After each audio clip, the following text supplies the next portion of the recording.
Et comme chaque dimanche, Marguerite, tu pars tester des lieux, des idées reçues à Paris et en Ile-de-France. Et pour ce dimanche, tu as testé, tu es allé en fait à la rencontre de pariculteurs. Tu as testé la pariculture, c'est comme ça qu'on dit? Oui, l'agriculture urbaine. L'agriculture urbaine, parfait. Tu es donc allé à la rencontre d'exploitants de safran. Je ne savais pas qu'on exploitait du safran en Ile-de-France. Sur les toits de la capitale. En plus. Ces espaces, ils sont mis à la disposition de la mairie de Paris. 4 sœurs cultivatrices se sont lancées. Je suis allée sur l'une de leurs terrasses, regardez.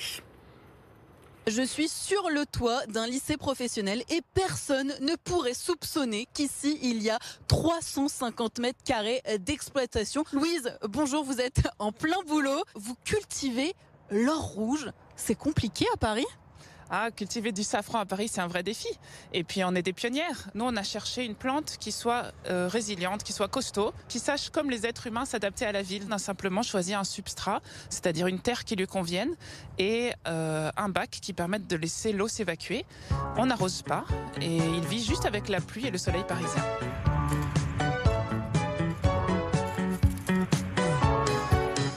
C'est bien beau de regarder la vue, mais maintenant, il faut bosser. On m'a donné mon petit panier en osier, je pars faire la cueillette. C'est un travail extrêmement minutieux, on doit saisir la fleur juste ici, hop, la pincer entre ces deux ongles. Et ça prend du temps de ramasser toutes ces fleurs parce qu'il faut tout de même 150 fleurs pour faire 1 gramme de safran. Ils y passent toute leur matinée durant 3 semaines. Notre journée type, c'est lever 7 heures, on va sur chacune de nos terrasses. Tous les jours, il y a de nouvelles fleurs qui s'ouvrent. Si on ne les récolte pas, on les perd. Ça demande beaucoup de main d'œuvre, de patience et de soins. C'est pas mécanisable, donc c'est l'une des raisons pour lesquelles c'est très cher. Louise, prochaine étape, l'émondage. C'est quoi ? Alors l'émondage, c'est une partie très très minutieuse du travail du safranier. Dès qu'on a récolté la fleur, il faut en sortir son pistil, qui est le safran lui-même, pour pouvoir garantir qu'on conserve le mieux possible son goût et sa couleur. Par la suite, une fois qu'on aura fait l'émondage, on va tout de suite déshydrater ce pistil pour pouvoir le conserver longtemps. Et ce qui est important, c'est qu'il ne soit pas séparé. C'est un gage de qualité. C'est pour prouver que ce n'est pas une contrefaçon de safran. Ça montre que c'est bien du safran naturel. Et on le coupe juste ici. Voilà. Hop. Ensuite, il est proposé à la vente. C'est ça. On le vend soit en brut dans des épiceries, soit transformé. Nous, on propose des petits biscuits salés ou sucrés.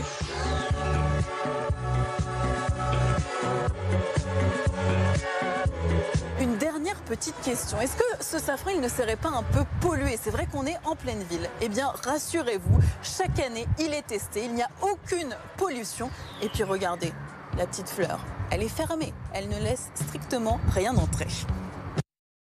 Génial. Et ça sent, alors c'est bluffant parce que ça sent vraiment très très bon. Et ça ne sent pas le safran d'ailleurs. La fleur ne sent pas le safran, c'est une odeur très florale. Ça sent la campagne. Et d'ailleurs, elles réfléchissent à faire du parfum avec ces fleurs pour justement ne pas les gâcher, parce que là, il n'y a plus de safran à l'intérieur.